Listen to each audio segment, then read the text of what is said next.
Ek dink een van die grootste tekens van geestelike groei is wanneer 'n mens begin besef God se goedheid word nie gemeet aan wat hy vir my of vir jou kan doen nie, maar dit word gemeet aan wie hy is.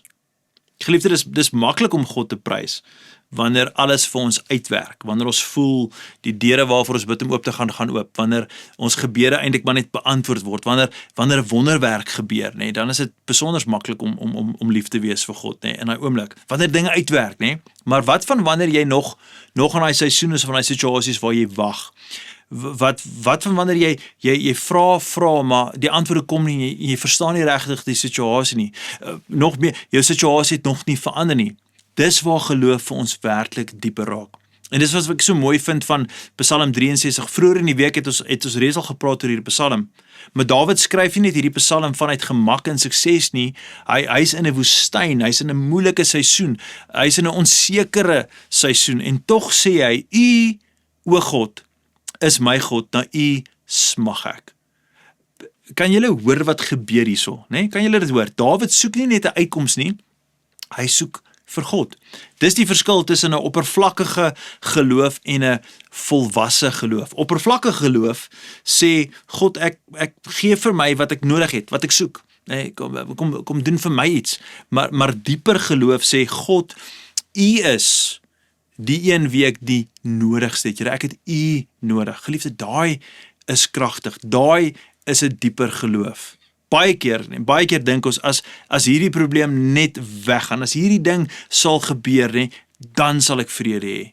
Maar ware vrede begin nie altyd wanneer probleme eindig nie. Nee, ware vrede begin wanneer ons eintlik ontdek dat God is steeds by ons. Gister, vandag en môre is hy dieselfde God. Hy is by ons. Selfs in die middel van die storm is hy by ons. Dis hoekom Dawid verder in hierdie Psalm sê hy, daarom sal ek U prys solank ek lewe. Hy sê nie, ek sal U net prys wanneer alles perfek uitwerk nie. Nee, hy sê ek sal U prys, want U bly goed. Dalk is dit wat God hierdie week in sommige van ons harte kom herstel het, kom losmaak het.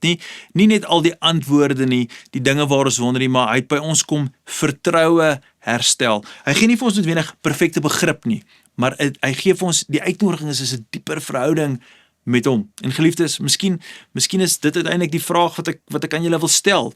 En is dit, volg jy God net vir wat hy vir jou kan doen, of volg jy hom omdat hy waardig is van jou tyd, jou liefde, jou toewyding. Geliefde, volg jy hom selfs wanneer jy nog wag, selfs wanneer jy nog dinge nie altyd sin maak nie. Nee, want op die einde van die dag, God is nie net goed wanneer ek en jy verstaan nie, God is steeds goed, ten spyte van of ons verstaan of nie. Hy is goed want dit is wie hy is, dit is sy natuur, dit is sy karakter. En as ons wil nie verswak in ons vertroue in God nie, moet ons aanhou op hierdie standvastige waarheid staan dat God is goed, want dit is wie hy is. Geliefde, as jy hierdie week saam met ons gewandel het en voor ek afsluit, maar ek wil net vir jou sê baie dankie vir al die kommentare, dankie vir die likes, die shares, die subscribes, dankie vir al die mooi dinge. Skakel asseblief môre in waar ek verder gaan praat oor, kan ek en jy nog God vertrou in hierdie onsekere tye, in hierdie wêreld waarin ons lewe, wanneer dinge so maklik moeilik vir ons raak, kan ons werklik nog God vertrou. Ek wil jou uitnooi om môre in te skakel en saam met ons hierdie woord te geniet, maar vir nou, kom ons bid saam. Hemelse Vader, dankie vir hierdie week, dankie vir wat ons geleer het, wat ons beleef het, dankie vir die genade. Dankie dat ons elke dag leer om U liewer te hê. U is konstant in U liefde en U passie vir ons as U skepping. En ons het die voorreg om deur Jesus Christus en die genade van die Heilige Gees en sy teenwoordigheid te leer om elke dag vir U liewer te word. So groei ons in ons gehoorsaamheid, so verdiep ons in ons begrip van wie U is. Maar Here, ek bid vandag dat U vir ons sal aanhou toerus deur die genade om te leer om saam met U te wandel. Daarom vra ek Here vir 'n dieper intimiteit omdat ons leer om vir U liewer te raak. Dankie vir 'n fantastiese week van woord, skrif, oortuiging, openbaring en verandering. Ons loof U, ons eer U en ons bid dit alles in die kosbare mooi naam van Jesus Christus. Amen en amen. Geliefde, ek sien julle môre.